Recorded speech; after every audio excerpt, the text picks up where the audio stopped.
like a Hellcat.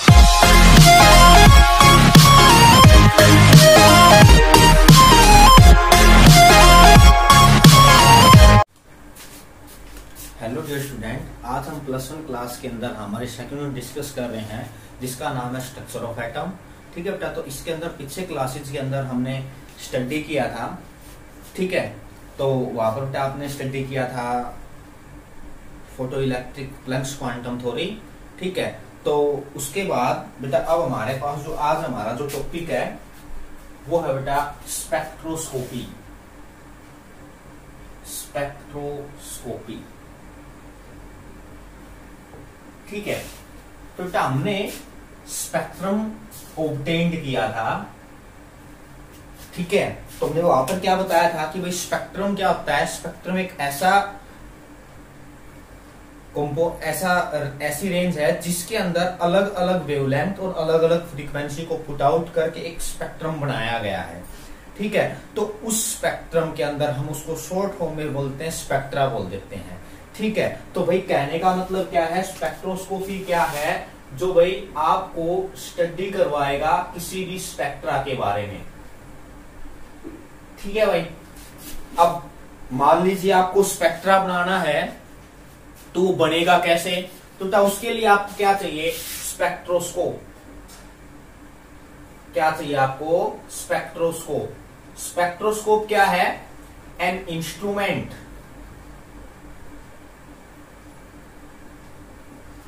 ठीक है, क्या है भाई, एक इंस्ट्रूमेंट है वो। ठीक है, जिसकी हेल्प से आप स्पेक्ट्रा के बारे में स्टडी कर सकते हो। एज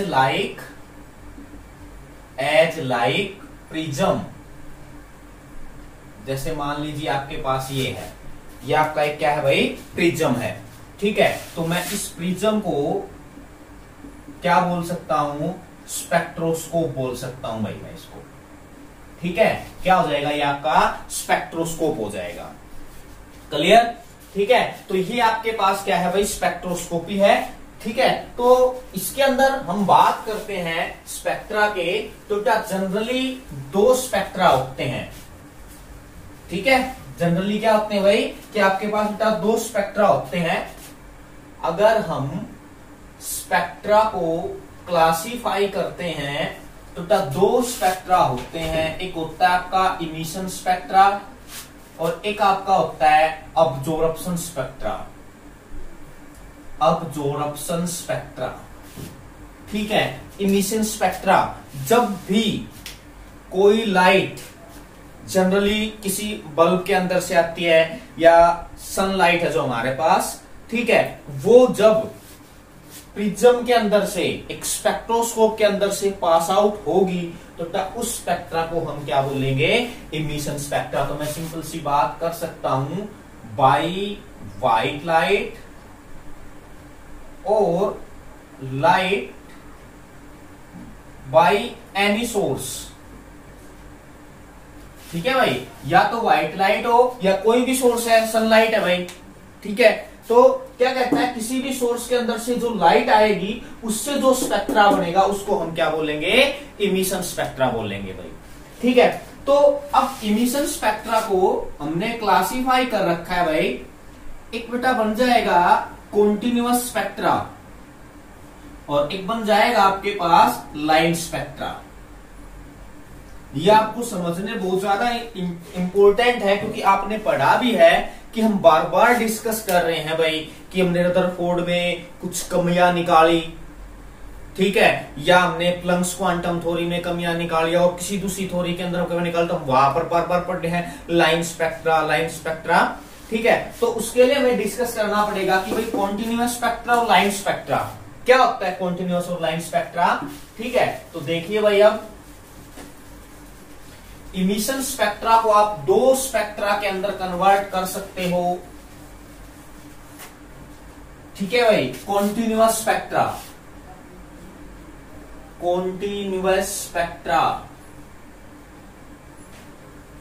तो इसके अंदर क्या कहता है कि सन है, व्हाइट लाइट आई, ठीक है भाई, व्हाइट लाइट आ रही है और बेटा वो क्या हो रही है, प्रिज्म के अंदर से पास आउट होकर डिसोसिएट हो रही है।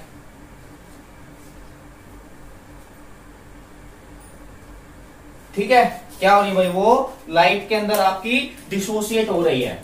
ठीक है, विबग्योर के अंदर कन्वर्ट कर, मतलब कहने का मतलब क्या है, white light breaks down such a way, so it breaks down 7 type of different wavelength। ठीक है भाई, क्या है कि 7 प्रकार की अलग अलग वेवलेंथ की आपको क्या मिल रही है, लाइट को डेविएट करने के बाद मिल रही है। ठीक है भाई, जिसको हम क्या लिख रहे हैं भाई, विबग्योर लिख रहे हैं। ठीक है, तो क्या है, रेड जो लाइट है, रेड लाइट उसकी बेटा हायर वेवलेंथ होती है। क्या होती है उसकी, हायर वेवलेंथ। इसीलिए रेड जोन में हम, या डेंजर के अंदर हम रेड लाइट का यूज करते हैं, उसको हम रेड जोन भी बोलते हैं। ठीक है, हमें डेंजर दिखाई दिया कहीं पर भी हम रेड लाइट को कर देंगे। ठीक है, क्यों, उसका रीजन यही है कि बेटा उसकी वेवलेंथ सबसे ज्यादा होती है, हायर वेवलेंथ होती, तो इस वजह से वो लेस डेविएट होती है। क्या होती है, लीस्ट डेविएट। तो इस लीस्ट डेविएट की वजह से जो डेंजर जो जोन होता है वो हमें, अगर वो लीस्ट डेविएट होगी तो बेटा उसको हमें, वो हमें ज्यादा दूर से दिखाई देगी, हम उसको इजीली देख सकते हैं। ठीक है, और सबसे फ्रीक्वेंट वेवलेंथ कम जो है बेटा वो होती है वोयलेट की। ठीक है, और इसी वजह से ये मोस्ट डेविएट होती है। अगर सबसे ज्यादा कोई लाइट का कलर है जो डेविएट होता है तो बेटा वो होता है वोयलेट कलर।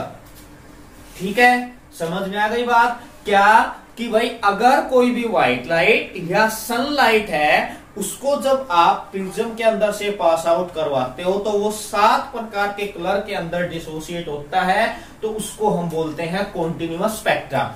अच्छा बेटा, बात ये आई कि इसका नाम कॉन्टिन्यूअस स्पेक्ट्रा क्यों निकला। इसका नाम कॉन्टिन्यूअस स्पेक्ट्रा इस वजह से रखा गया क्योंकि भाई एक बार व्हाइट लाइट, अगर एक बार व्हाइट लाइट प्रिज्म के अंदर से पास आउट हो गई तो बेटा वो रेडिएशंस बार बार मर्ज होती रहेंगी, बार बार निकलती रहेंगी, उसको हम रोक नहीं सकते थे।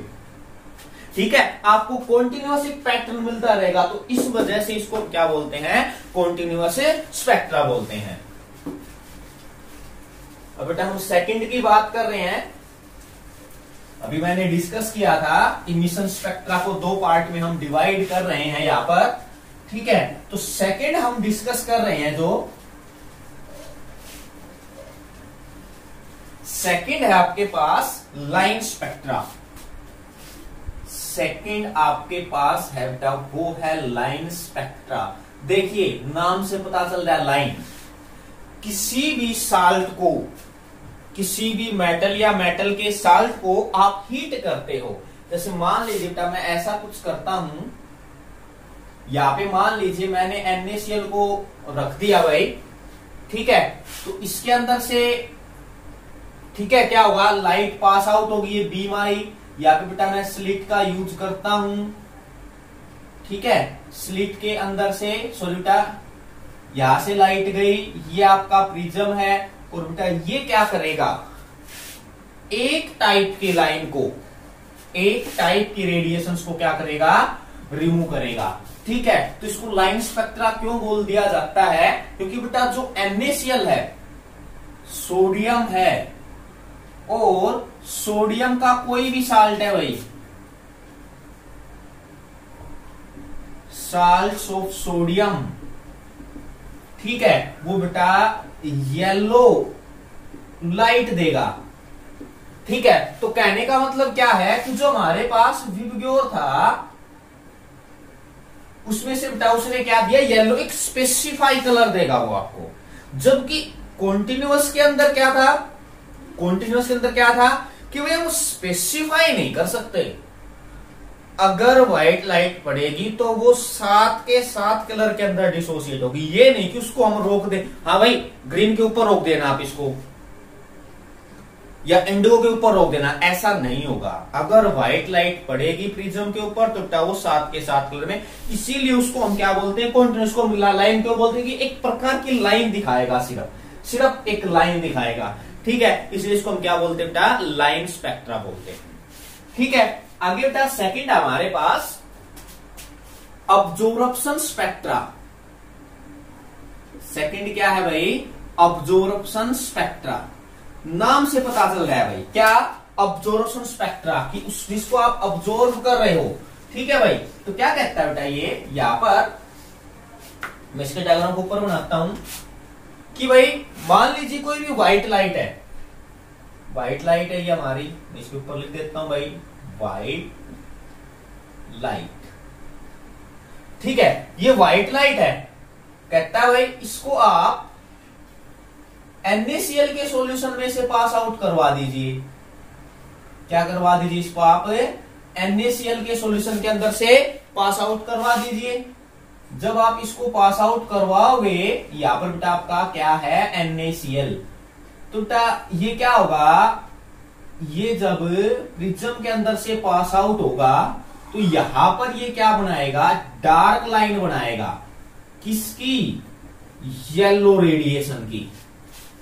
ठीक है भाई, वहां पर ये क्या करेगा आपके पास, ये आपको डार्क लाइन प्रोड्यूस करके देगा येलो कलर की, तो इसको हम बोलते हैं अब्जॉर्प्शन स्पेक्ट्रा। ठीक है बेटा, तो लाइन में और अब्जॉर्प्शन में सिर्फ यही डिफरेंस है कि बेटा ये आपको एक डार्क लाइन देगा उसी कलर की, वहां पर क्या सिर्फ येलो कलर, वायलेट कलर, ये भी येलो का, लेकिन वहां पर उसके साथ में उसको डार्क कलर देगा कि भाई इसके अंदर 2 रेडिएशन आएंगी या 3 आएंगी या 4 आएगी उसके अंदर। ठीक है, तो ये आपको इस प्रकार से देगा। ठीक है, समझ गए भाई, तो ये आपके पास बेटा क्या थे, स्पेक्ट्रा। तो एक बार हम हाइड्रोजन के लाइन स्पेक्ट्रा बना रहे हैं हम, ठीक है ना, हमने डिस्कस किया था कि भाई जब हमने कमियां निकाली इलेक्ट्रोमैग्नेटिक वेव थ्योरी के अंदर, तो हमने वहां पे पढ़ा था कि हाइड्रोजन के रेफरेंस वो लाइन स्पेक्ट्रा को एक्सप्लेन नहीं किया गया वहां पर। ठीक है, चलिए अब हम डिस्कस करते हैं स्पेक्ट्रा ऑफ हाइड्रोजन।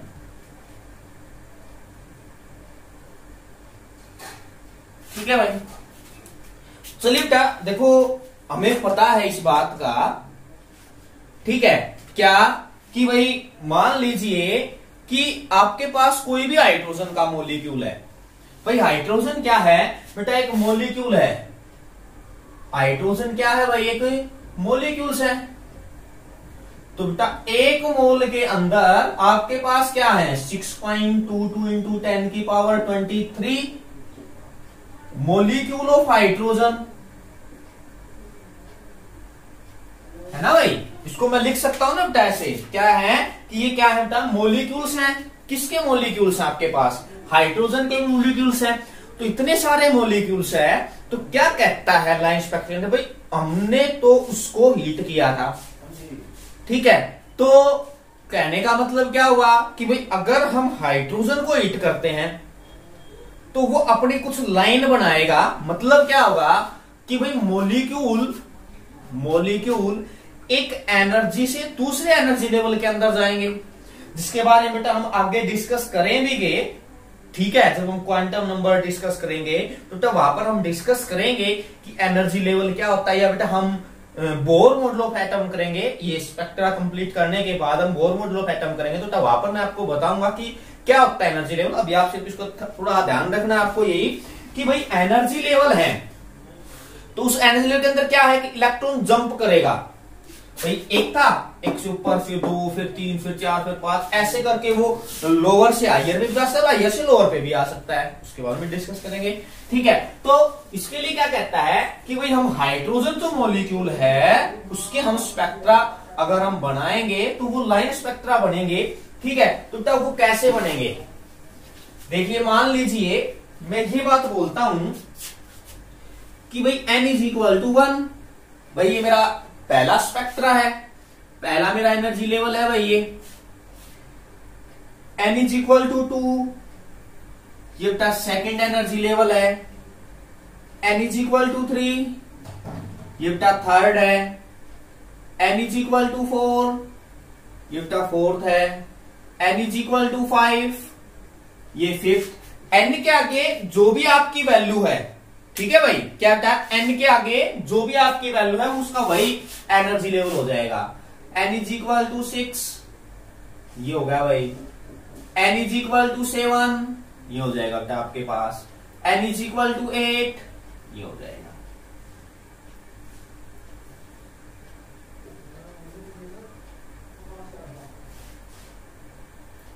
ठीक है, ऐसे है। अब देखिए हम डिस्कस कर रहे हैं, सॉरी हम डिस्कस कर रहे हैं हाइड्रोजन के मॉलिक्यूल की। चलिए भाई, क्या कहता है कि ये 8 से फर्स्ट के ऊपर आ गया भाई, फिर बेटा 7 से फर्स्ट के ऊपर, फिर 6 से फर्स्ट के ऊपर, फिर बेटा 5th से फर्स्ट के ऊपर, फिर 4th से इसके ऊपर बेटा, फिर 3rd से इसके ऊपर और फिर इसके ऊपर। तो यहां पर क्या बना बेटा, यहां पर आपका इनिशियल स्टेट है N1। क्या है आपका इनिशियल स्टेट, या बेटा मैं ये बोल सकता हूं आपका इनिशियल एनर्जी लेवल। क्या है आपका इनिशियल एनर्जी लेवल, ठीक है। तो क्या इनिशियल एनर्जी लेवल जो है आपका वो क्या है भाई, 1 है, ठीक है। इनिशियल एनर्जी लेवल क्या है आपके पास 1 है, और आपका फाइनल एनर्जी लेवल क्या है, सॉरी इंक्रीज 2, 3, 4, 5, 6, 7 और 8, फाइनल आपका 8, ठीक है। फाइनल आपका क्या है भाई 8 है, ठीक है ना बेटा। तो इसका नाम जो है इसको हम बोलते हैं भाई लाइमन सीरीज। क्या बोलते हैं इसको हम भाई, लाइमन सीरीज। दैट मीन्स यहां पर अल्ट्रा वायलेट रेज होंगी भाई, जो भी आपकी यूवी रेज जिसको आप बोलते हो यूवी, अल्ट्रा वायलेट रेज होंगी, वो किसके अंदर होगी, लाइमन सीरीज के अंदर, ठीक है। तो लाइमन सीरीज के अंदर होगी, चलिए बाद में डिस्कस करेंगे हम, इसके ऊपर भी कोई दिक्कत नहीं है, ठीक है भाई। अब क्या कहता है कि भाई सेकंड में का इलेक्ट्रॉन जंप हो जाएगा, यहां पर ये हो जाएगा बेटा, एक एक कम करते जाना,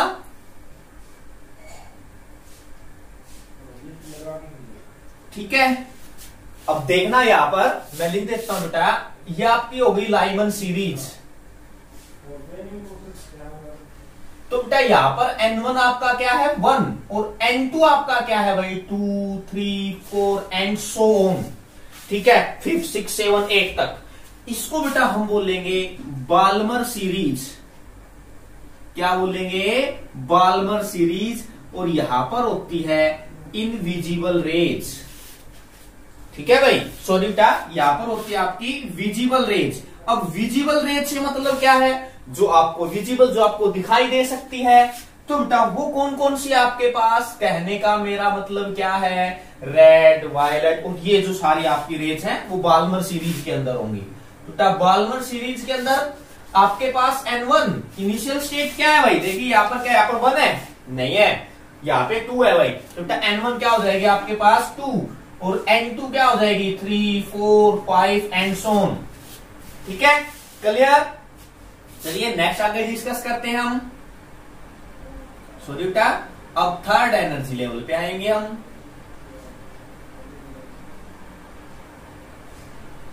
आ गए थर्ड एनर्जी लेवल के ऊपर, ठीक है। क्या आ गया बेटा, थर्ड एनर्जी लेवल के ऊपर आ गए। तो बेटा यहां पर होती है आपकी पास्टन सीरीज, ठीक है। क्या होती है बेटा, पास्टन सीरीज। और यहां पर होती हैं सभी इंफ्रारेड रेडिएशंस, जिसको आप बोलते हैं, बाकी सभी जो भी अब आपके बनेंगे वो सभी इंफ्रारेड के होंगे, ठीक है। तो मैं यहां पे लिख देता हूं बेटा पास्टन सीरीज। तो क्या हो जाएगा बोलिए, N1 3 और N2 4, 5, 6 एंड सो ऑन, ठीक है, क्लियर भाई। चलिए आगे डिस्कस करते हैं फिर हम। फोर्थ में आएगी भाई अब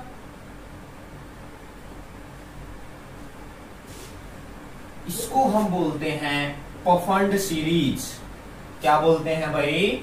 पफंड सीरीज। यहां पर भी इंफ्रारेड होती हैं। N1 4, N2 भाई 5, 6, 7 एंड 8। ठीक है, नेक्स्ट सॉरी ये होती है आपकी ब्रैकेट सीरीज। ब्रैकेट सीरीज ये होती है आपकी पफंड सीरीज। Sorry, Brackett series. ठीक है भाई, क्या होती है? ब्रैकेट सीरीज होती है आपकी। ये होती है पफंड सीरीज। इसमें भी इंफ्रारेड होती है। क्या होती है? इसके अंदर भी इंफ्रारेड होती है। तो बेटा यहाँ पर N1 क्या हो जाएगा आपके पास 5 और N2 क्या हो जाएगा 6, 7 और 8। तो बेटा ये आपके पास क्या है? आपका हाइड्रोजन स्पेक्ट्रा। तो बेटा इसके अंदर आपको न्यूमेरिकल करने होंगे, अभी आपको बता देता हूं। ठीक है, तो बेटा न्यूमेरिकल करने होंगे आपको। हाँ बेटा सॉरी, आपको रेडबर्ग फॉर्मूला जो है उसके ऊपर न्यूमेरिकल करने होंगे। अब ये क्या है? रेडबर्ग ने फॉर्मूला बताया था लाइन स्पेक्ट्रा ऑफ हाइड्रोजन के बेस के ऊपर, इसके बेस के ऊपर। तो उन्होंने क्या बताया था कि wave number is equal to R, Rydberg constant 1/N12 1/N2 की ट्वाइस। मतलब रेडबर्ग की वैल्यू है 10, 9, 6, 7, 7।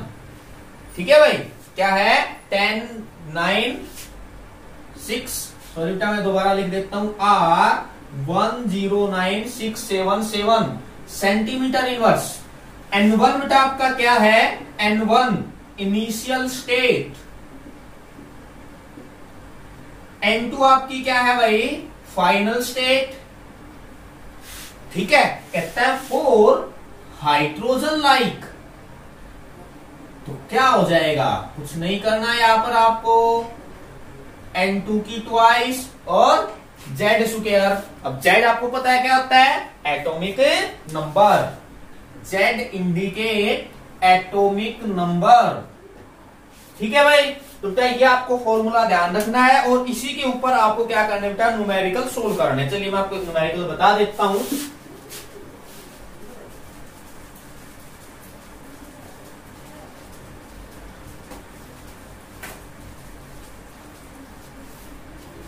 ये कहता है कि what are the frequency and wavelength of a photon emitted during a transition from n is equal to 5 state to n is equal to 2 state in the hydrogen atom.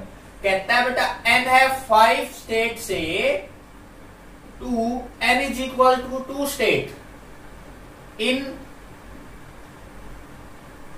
Hydrogen atom. What are the frequency and wavelength of a photon? ठीक है, तो आपको क्या करना है? Frequency निकालनी है और वेवलेंथ निकालनी है भाई। ठीक है, तो क्या करना आपको? पहले फ्रीक्वेंसी निकालनी और फिर वेवलेंथ निकालनी है। ठीक है, तो वेवलेंथ क्या होता है भाई? वेव नंबर का रेसिप्रोकल। तो चलिए सॉल्यूशन के अंदर तो आपकी इनिशियल स्टेट आपको क्या लगता है? 5 होगी? नहीं भाई, इनिशियल स्टेट आपकी क्या होगी? 2। क्या आपने कहीं पर पढ़ा है कि फाइनल आपकी 5 है तो N2 तो भाई आपके पास क्या होना? 6, 7, 8। लेकिन यहां पर तो अपोजिट हो रहा है। तो हम यहां पर देखेंगे n इज इक्वल टू 2। ये रहा भाई आपका n इज इक्वल टू 2। तो ये आपकी क्या हो जाएगी? N2। ठीक है ना भाई? तो given that N1 is equal to 2 भाई और N2 बेटा 5। R की वैल्यू दे रखी है आपको, ये पता होना चाहिए भाई।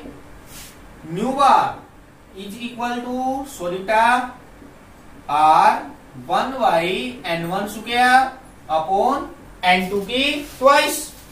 ठीक है, चलिए आप डिस्कस कीजिए इसके बारे में। 1.9677 1/2 की ट्वाइस 4 1/25। ठीक है, करो बेटा इसको सोल्व। जल्दी कीजिए इसको सोल्व। ठीक है, ये क्या आ जाएगा भाई, 100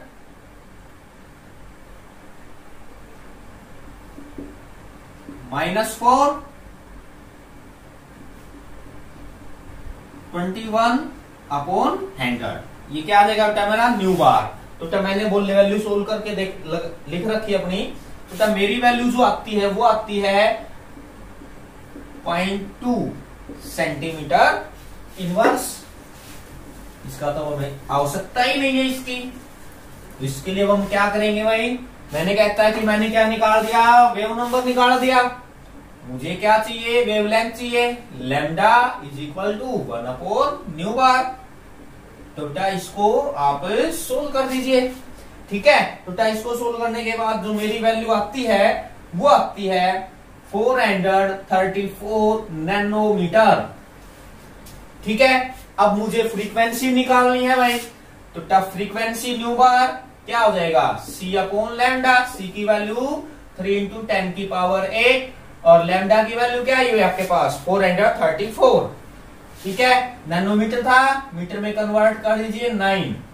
ठीक है बेटा, इसको सोल्व करने के बाद मेरी जो वैल्यू आती है वो आती 6.91 × 10⁻15 सेकेंड इनवर्स। ठीक है, तो इस प्रकार आपको इसके अंदर क्या निकालना है, फ्रीक्वेंसी और वेवलेंथ। तो रेडबर्ग फॉर्मूले के बेस के ऊपर आपको न्यूमेरिकल सोल्व करने हैं। बाकी बेटा हम नेक्स्ट क्लास के अंदर स्टडी करते हैं।